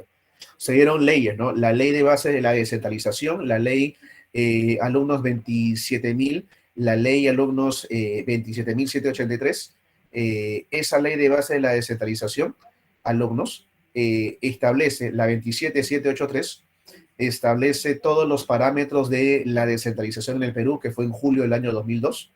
Luego se hace la ley de los gobiernos regionales, que fue alumnos de noviembre del año 2002, la ley 27867. Luego se lanza la ley de diciembre del año 2002, la ley de modificatoria de los gobiernos regionales, que fue la ley 27902 de fines de año, de diciembre del año 2002. Y empieza la descentralización y las regiones en el año 2003. Profe, ¿qué niveles de gobierno tenemos? Gobierno central, como te dije, Salón, el gobierno central que recae en el Ejecutivo, en el presidente de la República, 5 años elegido. Los gobiernos regionales que recaen en los gobernadores regionales. Se llaman hoy gobernadores regionales. Antes se llamaban presidentes regionales. ¿Qué cambió eso? La ley 3035 de marzo del 2015. La ley 3035 de marzo del 2015 rebautizó. Ya no te llamas presidente regional, sino gobernador regional, porque presidente es solamente el de la República. Y en el año, profe, y los gobiernos locales son alumnos los alcaldes de la provincia, 4 años en el cargo, y los alcaldes de distrito, 4 años en el cargo. Una pregunta, muchachos.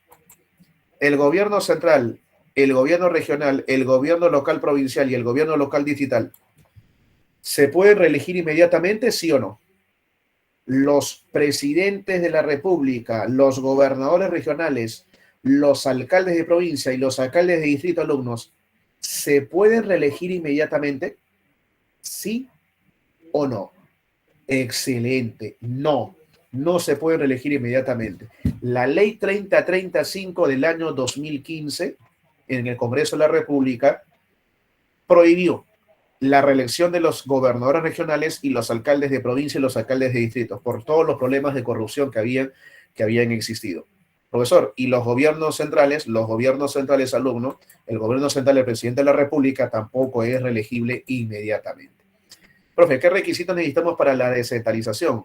Damas y caballeros, gobiernos territoriales intermedios, como es el caso de las provincias, los distritos y también alumnos, las regiones políticas, autoridades descentralizadas elegidas por su misma gente, por su misma población, poseer transferencias, poseer atribuciones, facultades, autonomía dada por el gobierno central en materia económica, legislativa, de tributos, de impuestos, de gestión del recurso público y contar con rentas propias, porque si no tienes tu propio presupuesto no puedes ser autónomo, no puedes ser independiente.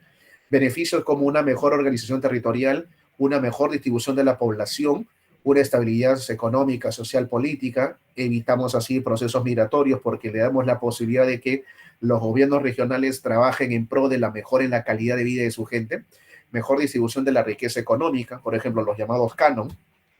Profe, el canon minero. No solamente canon minero, hay canon minero, canon gasífero, canon petrolero, canon pesquero, canon hidroeléctrico, canon aduanero, canon forestal. El canon es un impuesto por el derecho del uso de los recursos naturales y un adecuado manejo del ambiente, un adecuado manejo del ecosistema. Profe, ¿y esto de acá? Alumnos, son los principios generales de la descentralización permanente, carácter obligatorio, vinculado a los poderes del Estado, dinámico, en proceso constante de transformación, irreversible, porque es un proceso en el cual ya no vamos a retroceder. No, nos salió mal la descentralización, entonces ya no vamos a tener regiones, regresamos a nuestros departamentos. No es así, es irreversible. Es democrático porque se promueve la igualdad de oportunidades para todos los rincones. Es integral, profesor, porque abarca y relaciona todo el conjunto del Estado. Subsidiaria, profesor, exige las competencias y funciones de cada nivel de gobierno. Gradual, porque se va a desarrollar de manera progresiva, de manera ordenada. Esto, muchachos, es importante reconocer, porque, escúchame, por favor, cada región es autónoma y cada región tiene facultades para desarrollar acciones, por ejemplo, en cuestiones como educación, en cuestiones como salud. Tú lo has visto, tú lo has escuchado. Cómo el proceso, por ejemplo, de vacunación es distinto, es diferenciado en diversos departamentos. Cómo algunas regiones avanzan más rápido que otras. No solamente alumnos por una cuestión poblacional, las regiones que tienen menos gente tienen mejores chances de avanzar más rápido en la vacunación que los que tienen más gente, sino también por una cuestión de gestión, de administración, de cómo se organiza cada región política en brigadas, en locales, en cómo organizar los grupos etarios, etcétera, etcétera. Como hay regiones que tienen 20, 25, 30%, por ejemplo, de avance en la vacunación completa de su gente, así como regiones que ni siquiera tienen 15 o 10% de vacunación completa. Eso tiene mucho que ver con la capacidad organizativa de la cabeza, que es el gobernador regional, y cómo se apoya en sus gobernadores, en este caso, en sus alcaldes de provincia y en sus alcaldes de distrito. Estos muchachos no es de ahora, porque así la descentralización ha generado que existan departamentos o regiones políticas sumamente pobres por mala gestión de su administración, como Cajamarca o Huancavelica, y regiones muy prósperas, muy ricas, como Ica, por ejemplo, que antes de la pandemia tenía un nivel de pobreza incluso ya menor que Lima. Lima estaba en 2% de pobreza e Ica estaba en 1,7% de pobreza. O sea, la descentralización puede llevar a cabo buenas acciones políticas siempre y cuando las autoridades que estén en el cargo también sean lo competentes, lo mejor, lo más competentes posibles. Tenemos entonces en el Perú 24 departamentos, 25 regiones políticas, 196 provincias, 1874 distritos, siendo el departamento más extenso Loreto, el menos extenso Tumbes, la región política más grande Loreto y la región política más pequeña que es Callao. El departamento, región con más provincias es Ancash, que tiene 20.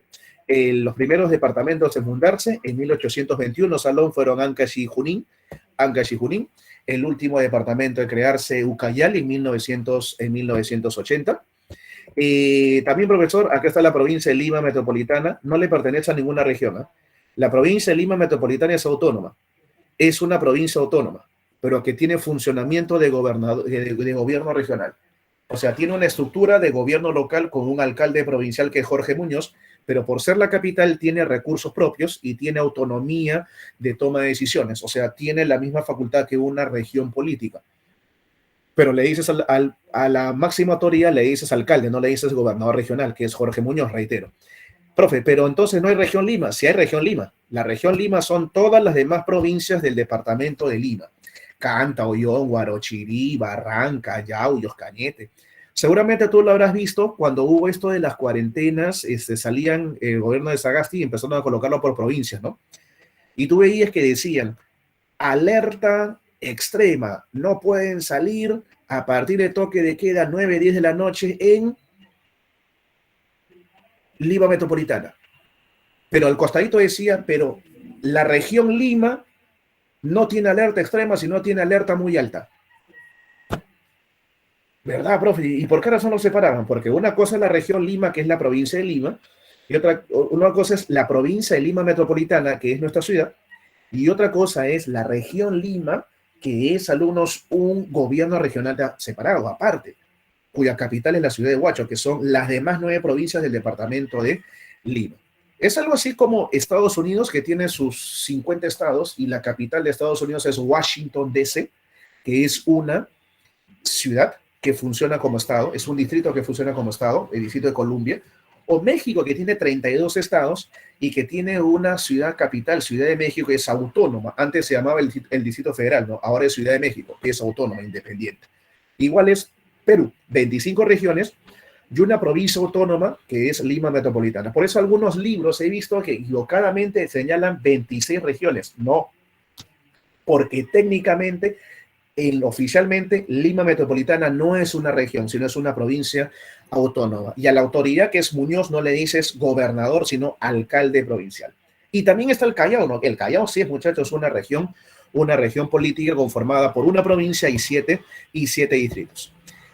Ahí tenemos alumnos. Lima Metropolitana, 43 distritos, más 7 en el Callao, son 50 distritos Lima y Callao. Caraballo el más grande, Lince el más pequeño, San Juan del Lurigancho el más poblado, Santa María del Mar el menos poblado. Callao tiene 7 distritos, Bellavista, Callao, Carmen de la Legua, Reynoso, La Perla, La Punta, Mi Perú, Ventanilla, ¿correcto? Mi Perú y Ventanilla. El más extenso Ventanilla y el más pequeño es La Punta, Callao, que es el distrito más pequeño también de todo nuestro país. Ay, muchachos, rápidamente, hasta que el tiempo nos gane. La pregunta número 1 dice, y son respectivamente los acuerdos por los cuales Ecuador obtiene libre navegación en el río Amazonas. Profesor, el Acta de Brasilia y el Tratado Salomón-Lozano son los acuerdos por el que Ecuador y Colombia adquieren salida al río Amazonas. O sea, la clave sería, muchachos, la alternativa C, ¿correcto? La 1, la C. Acta de Brasilia, el Salomón-Lozano. 2. Señale un objetivo social de la ley de base de la descentralización. Un objetivo social, profesor.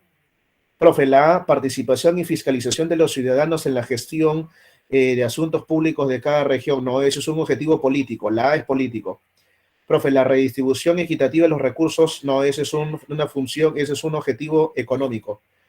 Profesor, la A entonces es político, la B es económico, la C, participación ciudadana en todas sus formas de organización. Ese sí es social. Ese es social. La C es social. Profe, y la D, ordenamiento territorial. No, ese es ambiental. Ese es ambiental. Ese es ecológico ambiental. Entonces, la A es político, la B económico, la D ambiental y la C es el social. Clave entonces la 2, la C. 2. Las etapas sucesivas e inexcusables que llevan a la determinación de un límite internacional, o sea, fronteras, son la locación, son la delimitación, la demarcación y el mantenimiento. O sea, la clave, muchachos, es la alternativa B. Muy bien, clave la B. 4. De las siguientes alternativas, señale qué departamentos serían los más septentrionales. ¿Qué son septentrionales, jóvenes? Son los más norteños, ¿no?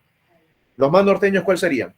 Amazonas va, Cajamarca también, ambos en la frontera con el Ecuador. Puno no, Puno está al sur. Loreto Vale, profesor, está al norte y Tacna nada que ver, está al sur. Sería entonces 1, 2 y 4, ¿cierto? 1, 2 y 4. Clave la B. Localización nada más, arriba, abajo. 1, 2 y 4. Clave entonces B. 5. De los distintos modelos de regionalización de nuestro país, ¿es falso que? Profe, la ley de base de la descentralización se promulgó con Toledo 27783 en el año 2002, verdadero. El Consejo Transitorio de Administración Regional entró en vigencia con Fujimori en el año 92. En el año 92, no en el 2003. En el 2003 entró las regiones políticas. La B está mal. La C, correcto, y la D también correcto. Entonces, clave la B, 5 la B. 5 alternativa B.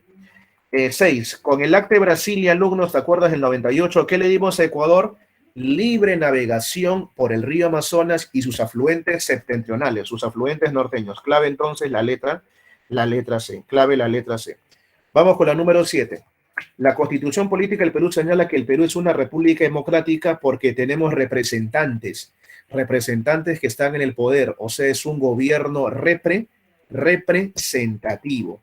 O sea, si tenemos un mal gobierno y tenemos malas autoridades, parte de esa responsabilidad es de la población porque elige mal. En este caso, elegimos mal congresistas, por eso tenemos impresentables congresos que cada año son peor que el otro, ¿no? Cada congreso parece que se superara en cuanto a ser mucho más ineficiente, mucho más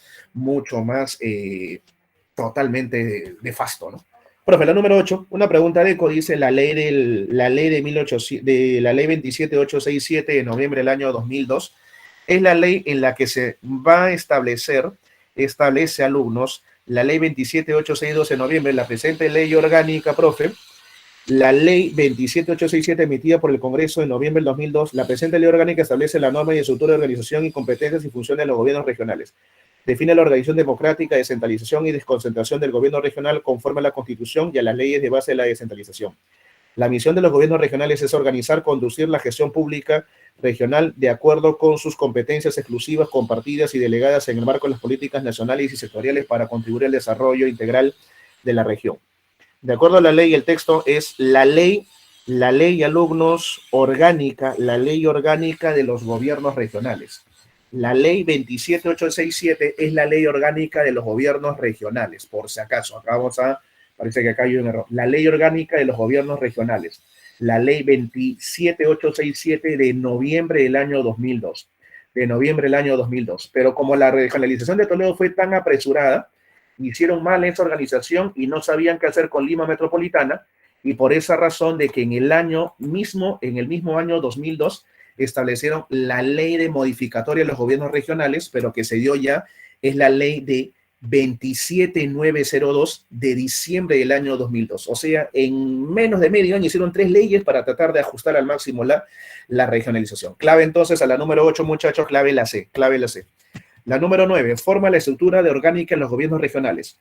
Un gobierno regional tiene un gobernador regional, tiene un consejo regional, gobierno regional, consejo de coordinación regional que articula al gobierno regional con los gobiernos locales que son los alcaldes de provincia y distrito, pero no tiene una tesorería regional dentro de la estructura orgánica. Entonces sería, excepto, solo 4. 1, 2 y 3 verdadero y solo 4 sería falso. Te piden lo excepto, te piden lo que está mal, lo que no es. Entonces la 1, 2 y 3 está bien, pero excepto, entonces cambio la figura y es la falsa, la incorrecta, la errónea, la número 4.